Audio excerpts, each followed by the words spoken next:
one of the first slave trading posts of the Europeans in Africa.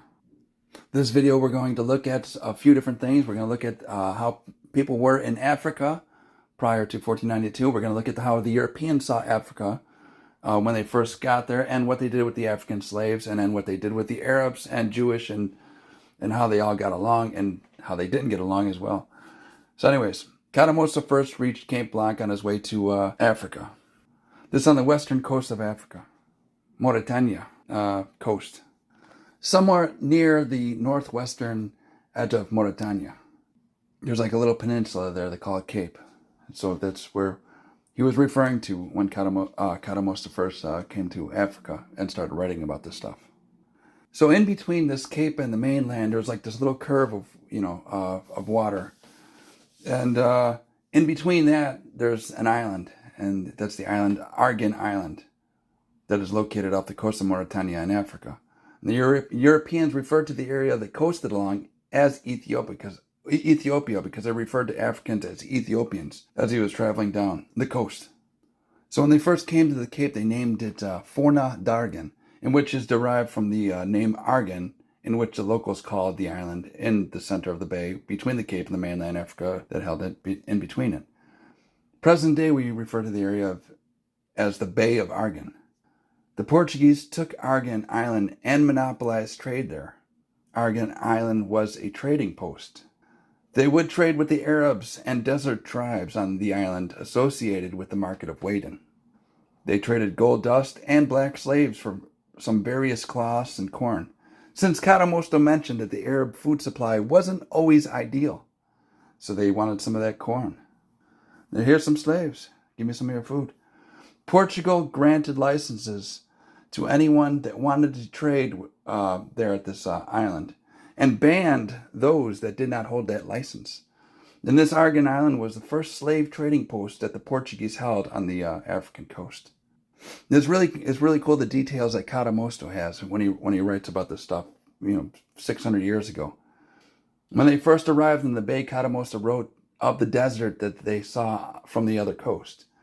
Cadamosto said that the Berbers referred to the desert as the Sahara. And this is what Cadamosto said, quote, "It marches with the blacks of the lower Ethiopia," unquote. Pretty interesting stuff. Throughout a lot of these Arab and European historical documents, it seems evident that the skin color was observed. A lot of modern day people like to say that observing skin tone is a new phenomenon that's only viewed in America. So they claim that the present day and historic Africa regions don't see skin color, but judge a person by the content of the character and not the skin tone. But that is not true if a person investigates the truth of the past and the present. Arab Muslim armies treated black Africans differently than their own. Arabs seen a difference, and so did the Europeans, and so did the Africans. So don't let anybody trick you into saying that it never happened, and it wasn't like that in the past or in the present, because it's not right. This was going on even before America even existed. I don't know if they called each other prejudiced or racist back then, but the people treated each other differently based on skin tone at that time. That's a sad truth, but it's the undeniable truth. The word Guinea was an Arab word that meant blacks. And when the Muslim Arabs were controlling the trans-Saharan trade route, they named black people Guineas. Since then, there has been numerous countries named after Guineas to refer to the land that was owned or occupied by black people. For example, there's Guinea, Africa, Equatorial Guinea, New Guinea, Guinea-Bissau, which is, I don't know if I'm pronouncing it right because it's Portuguese, Bissau, Guinea-Bissau. And it's a really poor place right now, present-day Guinea-Bissau. I don't know much about it, but I know it's a very poor place and it's very populated.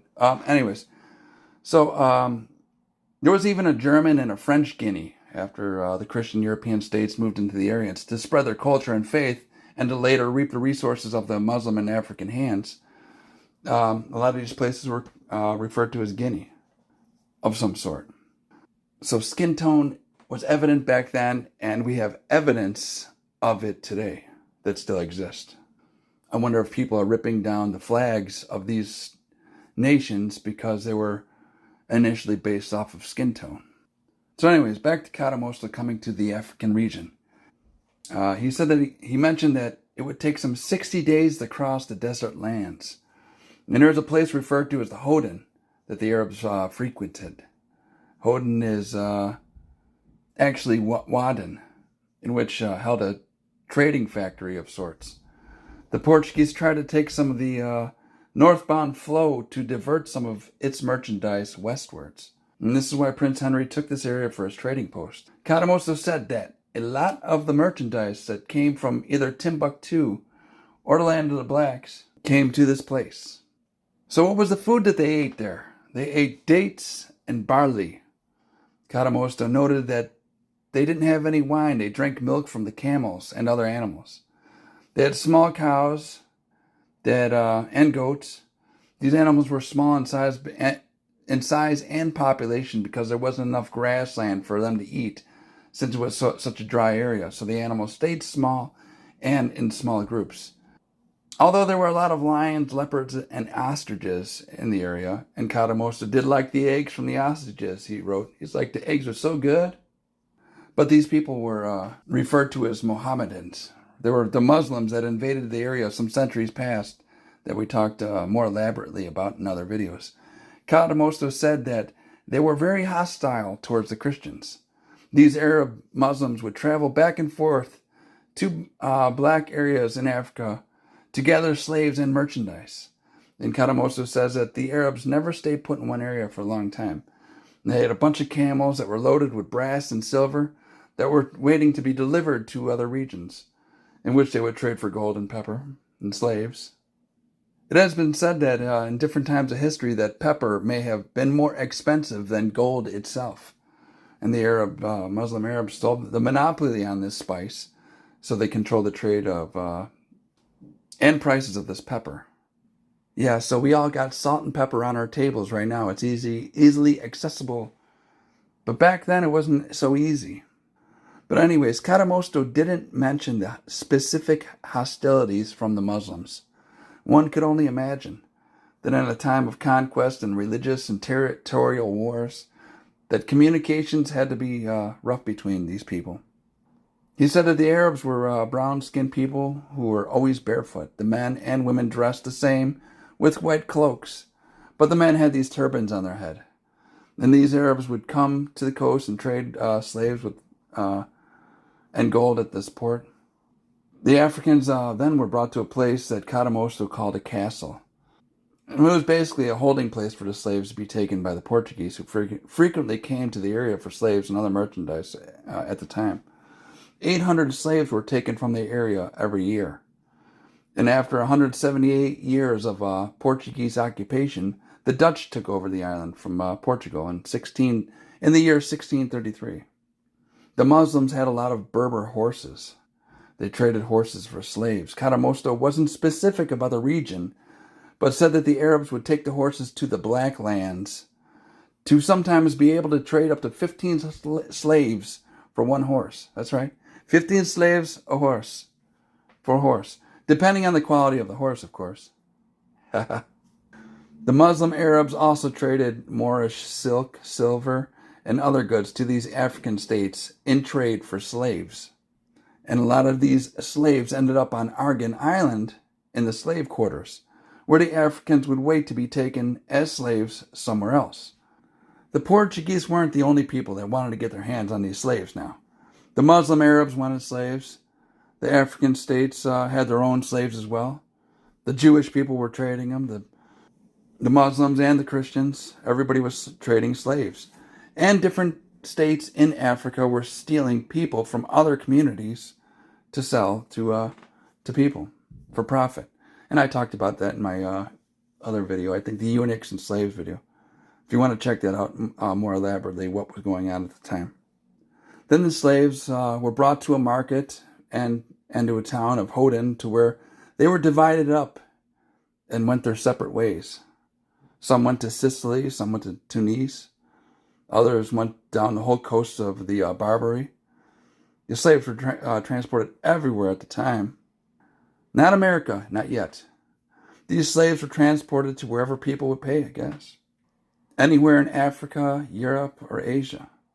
The Portuguese didn't always have it easy with the Arabs stealing people from for the Portuguese to bring to the area. So Cadamosto wrote that some Portuguese would take a few ships down the coast at night and raid coastal towns that the Arabs held slaves at. Yeah, so the Arabs had these like little areas of trade on the coast. They held a bunch of slaves, and the Portuguese were like, we're going to sneak in and take some of them. The Portuguese would ravage these towns and steal the male and female slaves from the Arabs, Cadamosto wrote. This could probably explain the hostilities of the Muslims towards the Christians that Cadamosto wrote about. It might not have been a religious, zealous thing, or maybe partly, but it might have been mostly economic, because they're like, here's these Christians that steal our people all the time. We bought and stole these slaves, and now you steal them from us. It's not a good thing. This is where we draw the line. So there was these other Africans that Cadamosto wrote about. He wrote about these black Africans that lived near the Senegal River, which was a dividing line between some mentioned black races that had different skin tones. One race was called the Azanaki by Cadamosto. I don't know if I'm pronouncing it right, but that's how it's written, and that's how he wrote it. But I don't know if he wrote it as they pronounced it to him, because a lot of times in history, words were written wrong. Like, whatever the locals told the people, they wrote it down wrong, and they misheard them. So, but anyways, the Azanaki people of Africa. But Zurara also wrote of these people and said that these people were the Sanhaja people, the most important of the Tuareg tribes. And Cadamosto said that they were from the first kingdom of the blacks. And I don't know what that means as far as the first kingdom of the blacks, meaning the first kingdom that they ran into in Africa, or the first empire, possibly. Who knows? They were dark-complected, brownish color people. Cadamosto said that they were men that could withstand hunger and only eat a little bit every day. Cadamosto said that these qualities made these Africans out to be the best slaves over the other regions. But they were at peace with this tribe. The leaders of Portugal noted that they should leave the Sanhaja people alone and not to harm them, because they wanted to Christianize these people that hadn't been fully suckered into the Islamic belief system yet. So we're going to sucker them into ours, okay? It isn't very specific, but these Anahaji people were said to have been part of the Sanhaja people, a tribe of the Sanhaja, which were the tribe that spread a lot of Islam throughout Northwest Africa after the conquest of Northwest Africa by the Arab Muslims at the time. And so these people were partly Arab and partly black. So they had a lighter skin tone, which the river divided the darker shaded black people with the lighter shade people. We refer to Berbers. Now, just this tribe, if I'm not mistaken, from what I gathered from all the different data, is that these people had DNA from both tribes, or from both from both races, the Asiatic DNA and then the black DNA from Western Africa. And these were the people that he was referring to, because he does mention the difference in skin tone, but they weren't necessarily all completely 100% Arab or 100% black African.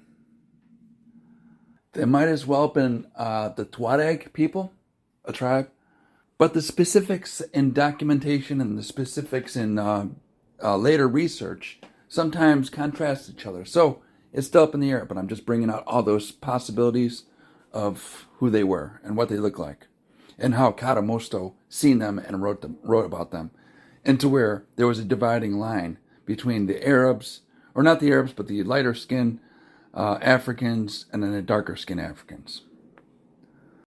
These Sanhaja, or these Azanaki people, had a custom that they wore some type of handkerchief on their head.